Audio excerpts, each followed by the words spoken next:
Hello, friends, and welcome back to the History Revolution podcast. I am your host, Matt Gore, and the purpose of the History Revolution is to help homeschool parents teach their children American history.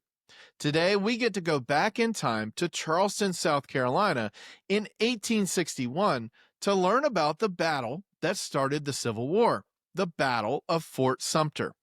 While I have your attention, I want to make sure you know about our brand new free ebook about our founding fathers called Behind the Wigs: The Untold Stories of America's Founding Fathers. Did I mention it's free? Behind the Wigs dives into the behind-the-scenes lives of our founding fathers, giving us a better picture of the men behind the legends. The link to the book is below in the description. Now, picture cannons booming, flags waving, and a tiny fort stuck in the middle of a huge argument. It's time to travel back to 1861 to see how it all went down.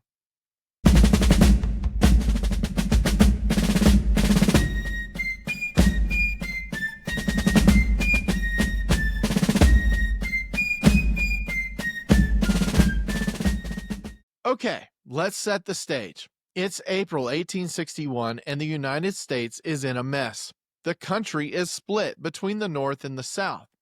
One of the main issues dividing the two regions is slavery, but that's not the only thing. The North and the South were two very different places at this time, with very different people and very different ways of life.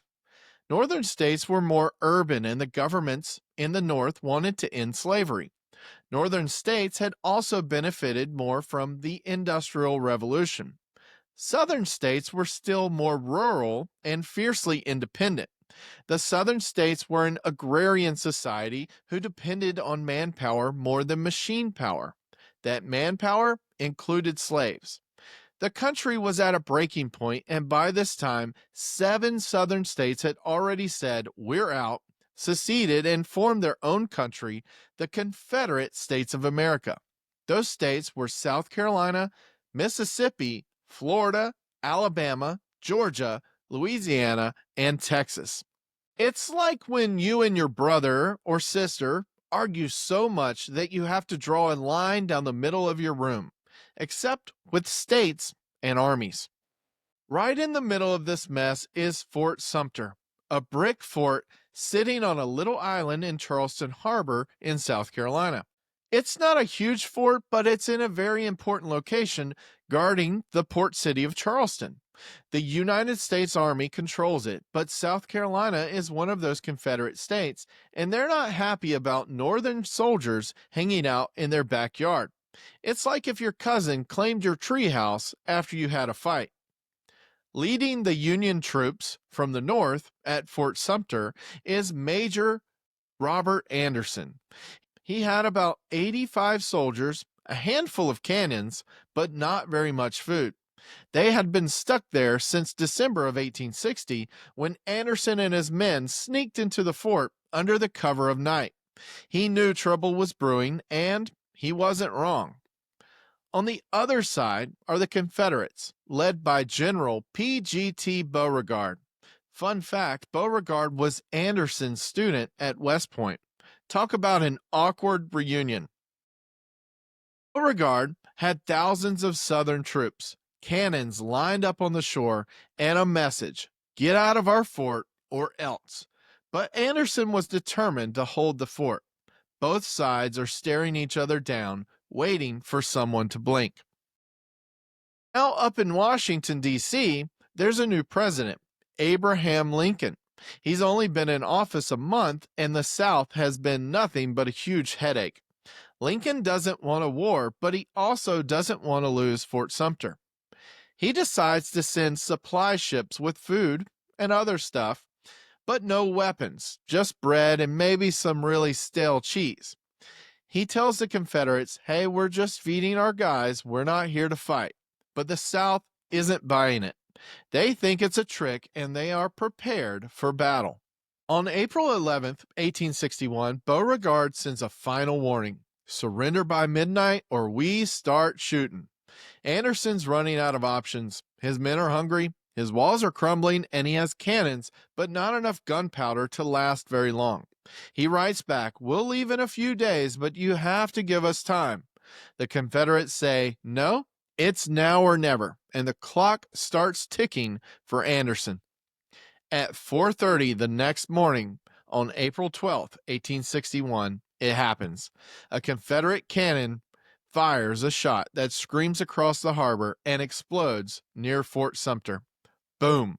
The Civil War begins. Imagine the noise: cannons roaring like thunderstorms on steroids, shells whizzing by, and Anderson's men scrambling to shoot back. The fort's walls shake, bricks tumble, and the air fills with thick smoke. For 34 hours straight, the two sides blast each other. The Confederates have way more firepower, and about 4,000 shells rain down on the fort. Anderson's men fire back, but it's like trying to win a water balloon fight with a single bucket. Inside, they're dodging explosions, putting out fires, and probably wishing that they had abandoned the fort when Beauregard told them to. One soldier later said, "It felt like the whole island was shaking." Here's the wild part, though. Nobody dies in the actual battle. That's crazy, right? With all the shots and explosions, you would think that it would have been a disaster, but the fort's walls hold up pretty well, and the soldiers stay safe for the most part. The Confederates aren't aiming to sink the island, they just want Anderson to wave a white flag and get out of town.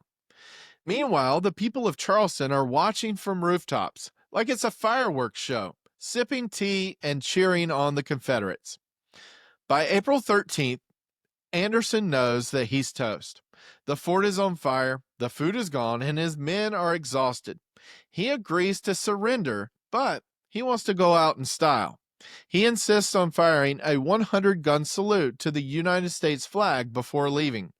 Halfway through, a cannon misfires and kills one of his soldiers and mortally wounds another. Talk about bad luck. On April 14th, Anderson and his crew march out, heads high, and sail away to New York, where they're hailed as heroes in the North.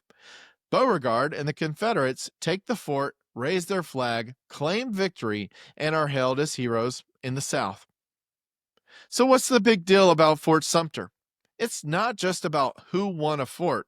It's the spark that lit the Civil War. When news spreads, Northerners are furious, yelling about how the South had attacked them. And the South is happy and excited about winning a victory.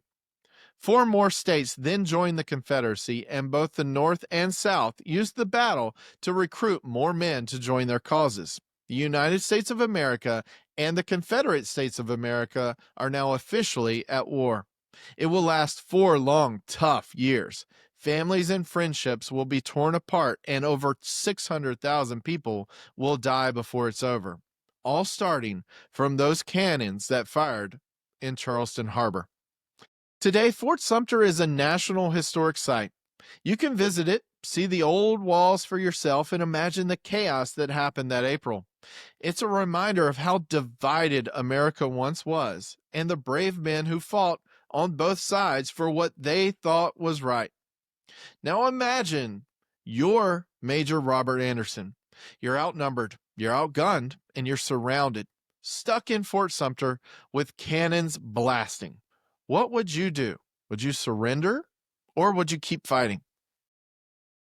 The Battle of Fort Sumter was small, but huge. It started a war that changed everything, and it's a story of bravery, tough choices, and a country fighting to find its way.